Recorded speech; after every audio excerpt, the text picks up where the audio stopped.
Welcome to Pomodoro Joe for Thursday, March 16th, 2023. Today we're doing LeetCode problem 106. Construct a binary tree from in-order and post-order traversal. It's a medium problem.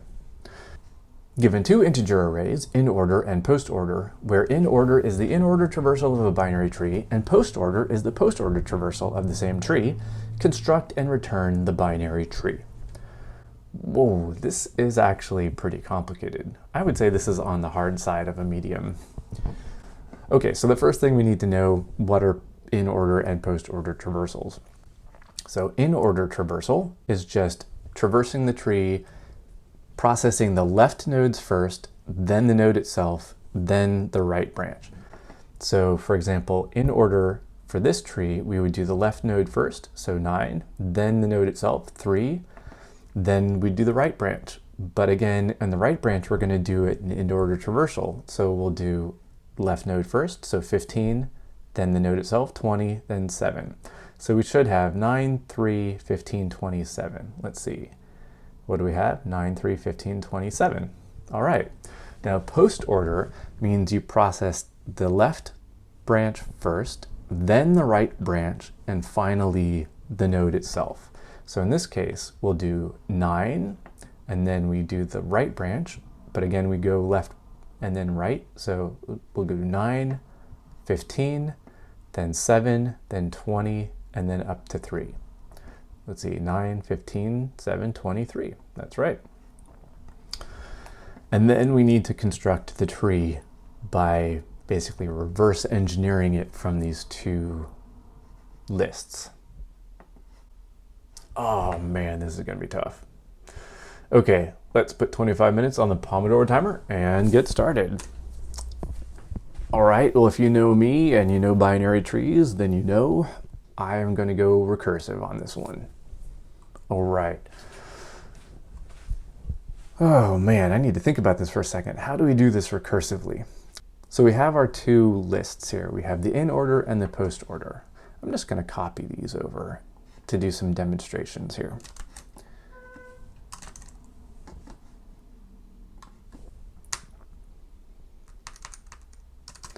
All right, first thing I notice is they're both the same length, which makes sense because each one has to contain all of the nodes of our tree. One of them's just in order and the other is post order. So they all have, so both of these arrays are going to have the same number of elements in them. All right, the first thing that I'll notice here is looks like we've got our root node somewhere in the middle, which makes sense because we do the left branch first, then we do the node itself, and then we do the right branch. So this is our root. And everything to the left of this root will be on the left tree or the left branch. Everything to the right will be on the right branch. And that looks like it's true if we look at our example here. So that's one thing. If we find the root in the in order, then the left side of that root will be the in order for the left branch, and the right side of that root will be the in order for the right branch. Now, where is the root here? Looks like the root is all the way here at the end. And that makes sense too, because we do the left branch first, then we do the right branch, and then we do the node itself. So the root will always be the last element in our post-order list. Then how do we figure out where the left and the right branches are? It looks like the right branch has the middle nodes here, which makes sense, and the left branch has the leftmost node. Okay, so if we're going to do this recursively, we will have to figure out where the root node is. Then we'll have to figure out the new in-order and post-order lists for both the left branch and the right branch. All right, let's do that. Let's get started. Okay, so the first thing I'll have is the root value. So what's the root value? Well, we know the root value will be the post-order's last value.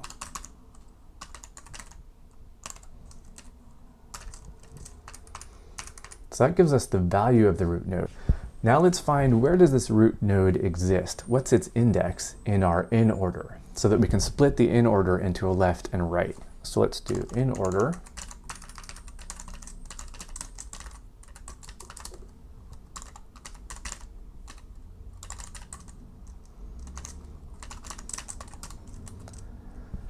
All right, so we find the root index in the Inorder array by using the index function of the array, passing in the root value. Now we have the Inorder root index. So we can split our Inorder array into two pieces. We'll have the left Inorder, and that's going to be, let's see, everything up to our Inorder root index.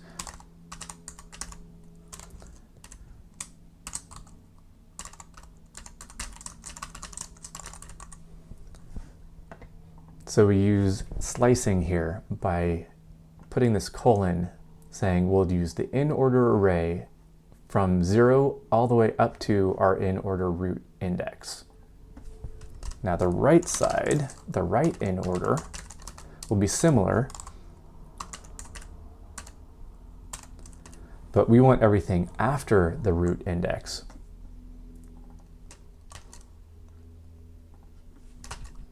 And in fact, we will need to add 1 because we don't want to include the root as part of the right Inorder list. So we have Inorder root index plus 1 colon, which gives us everything from this root index plus 1 to the end.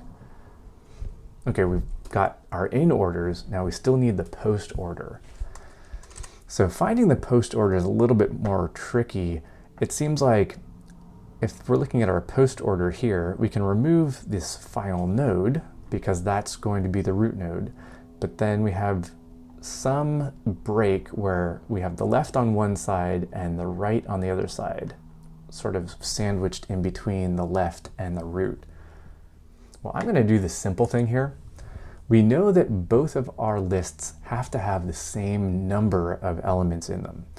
So if I know the number of elements in my left Inorder, then I can figure out basically how many of these elements in the Postorder are part of the left branch.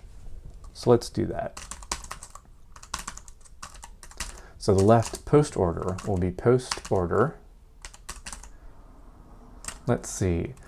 Let's get the length of our two trees. So we'll say left tree, I'll call it size.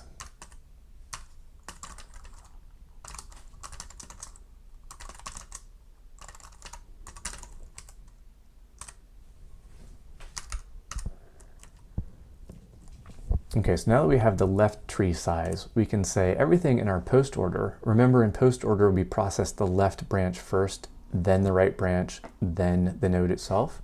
So if the left branch is first, then the first left tree size elements in our Postorder will be the left tree's Postorder.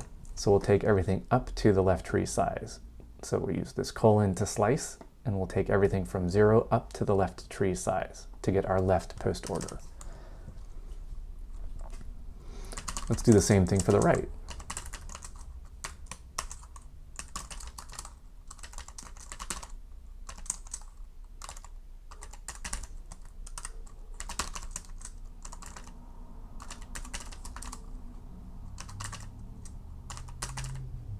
Now the right's going to be a little bit trickier because it's sandwiched in between the left and the last element.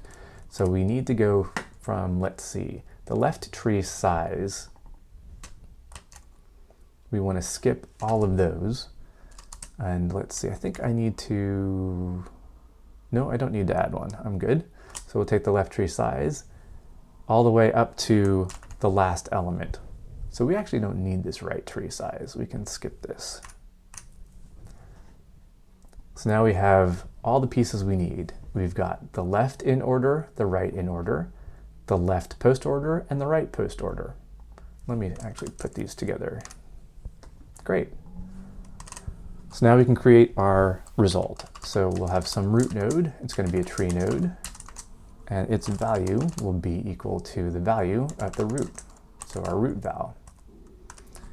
Now the root's left will equal, now we do our recurse. So we'll call self dot build tree. And since this is the left, we'll pass in the left Inorder and the left Postorder. And we'll do the same for the right.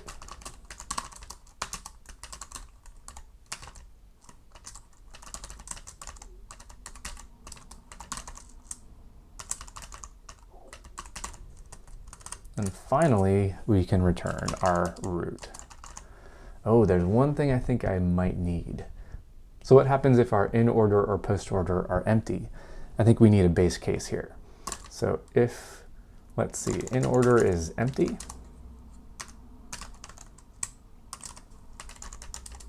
we'll just return none. There is no tree.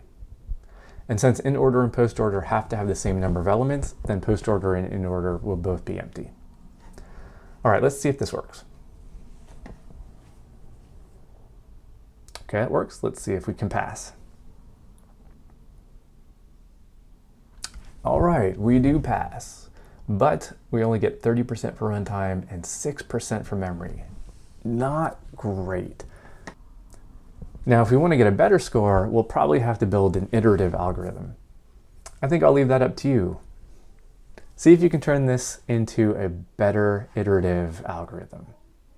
All right, that's it for me. Hope you enjoyed this. Hope you had fun. Hope you learned something. Hope you can go out and write better code.